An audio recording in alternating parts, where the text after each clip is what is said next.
Keep asking God to change it. I'm asking him to open your eyes, because changing it isn't actually going to help you move forward if what's in you is actually playing a role in the patterns you're seeing in the situation you feel stuck in. I'm asking him to open your eyes to see the value of today. I'm asking him to actually open your eyes to see what's available in front of you to actually engage in, that's on par, an invitation from God to actually grow spiritually, mentally, emotionally, because God cares just as much about those things as some of the things you feel you're in lack of that you're asking God to hurry up on. What I've learned in my seasons of life this far, especially going through a season where jobs weren't really coming through, I was struggling with job applications. I had just graduated from college. Nothing was really happening. Everything kind of seemed slow. I was moving at a pace that God was not moving at.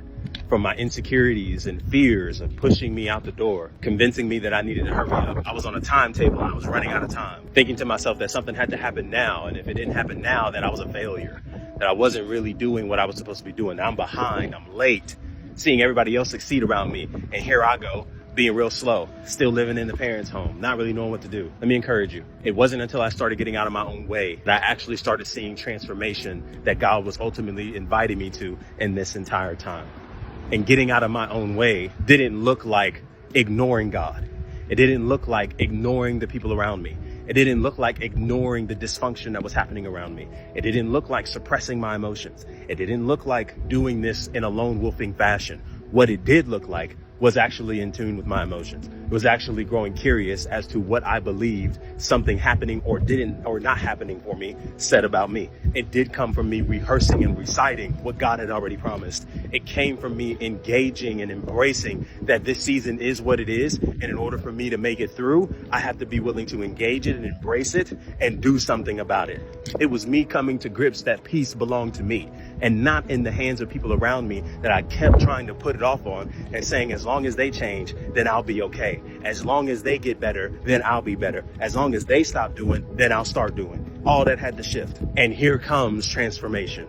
Here comes a transformed heart. Here comes a renewed mind. Here comes a peace that the car, the apartment, and all these other things could never give me and still won't give me, because it won't be greater than the peace I have now. All I'm trying to tell you is that sometimes God is not interested in changing the situation like you are, because you want him to change it because you want to run. You want him to change it because you don't want to actually embrace and deal with the actual struggles and tensions that are in your home, that are in your heart, towards your spouse, towards your family, towards yourself.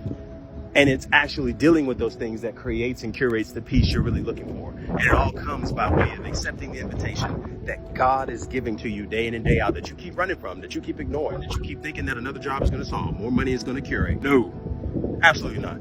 No man, no woman, no marriage, no child, no position, no job status is going to rescue you. And you have to get out of your own way by just allowing God to do what he does in this season and partnering with him by looking for the value in today. I talk with this level of vibrato because I've been there. And I remained frustrated because my situation wasn't changing. So in order to actually do something about the frustration, I had to continue partnering with God by regulating my mind, reminding myself of what God says about me, instead of comparing myself to culture standards, instead of comparing myself to other people who were seemingly ahead of me earthly, to stop telling myself that, not having or not being or not doing was a result of me not being someone, being a failure. No, because this ain't what God says.